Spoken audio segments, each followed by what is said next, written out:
The chair recognizes Madam Speaker from California for her special minute.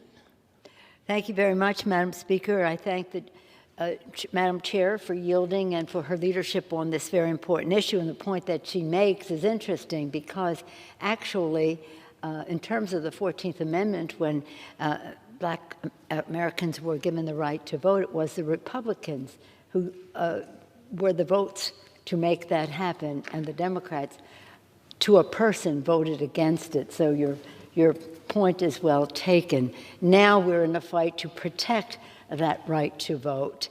We'll have that conversation another day. Today, we are here for a very specific purpose. Madam Speaker, this weekend, we observe the birth of our nation, the 4th of July, when Americans joyfully celebrate the birth of America's independence and the blessings of liberty. As we do so, we solemnly recognize that those blessings have been denied to so many throughout our nation's history out of sheer bigotry and racism. This holiday, while a celebration, is also an opportunity to take steps to right the wrongs of history, starting here, right here in the U.S. Capitol. That is why today we're again passing legislation to remove statues of Confederate officials and other advocacies of bigotry and removing them from the U.S. Capitol. As I have said before, the halls of Congress are the very heart of our democracy. The statues that we display should embody our highest ideals as Americans, expressing who we are and who we aspire to be as a nation. Monuments to men or people who advocated cruelty and barbarism to achieve such a plainly racist end are a grotesque affront to those ideals. They are homage to hate, not heritage. They must be removed.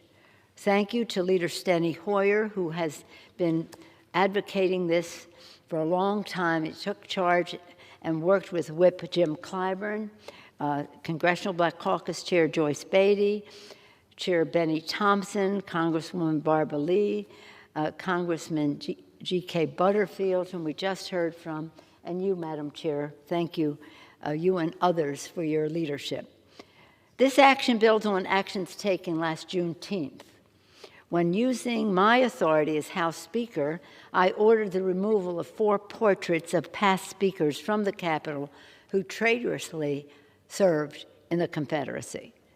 Among the Confederate statues in the Capitol that we are addressing today are Jefferson Davis and Alexander Stephens, President and Vice President of the Confederacy, respectively, both of whom were charged with treason against America. This legislation also removes from the old Supreme Court chamber in the Capitol the bust of Justice Roger Taney, a defender of slavery and the author of the 1857 Dred Scott ruling, one of the most horrific stains on our nation and our court's history. Mr. Hoyer has been particularly interested in removing Justice Taney. Removing these statues will not erase the stain that of other racist acts in our history, nor will it erase the racism that exists in our country today. But it is an important and necessary step.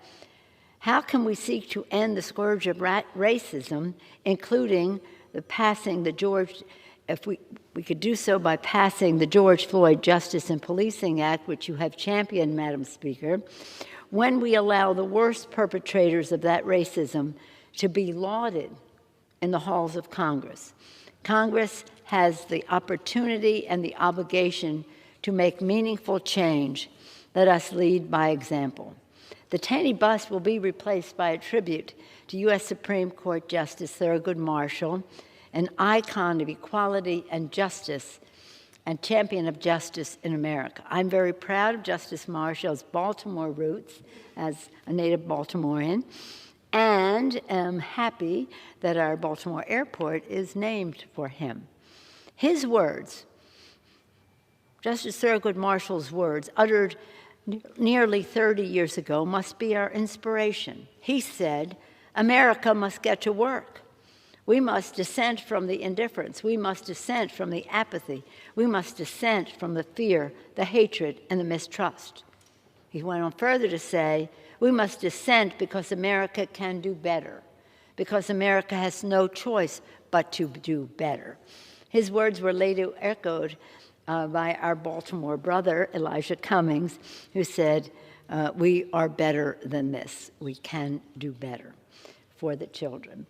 I urge a strong bipartisan vote on this important step to do better, to right the wrongs of history, and to move our nation toward a future of justice. And I do so with gratitude for all of the champions who have brought us to this important day.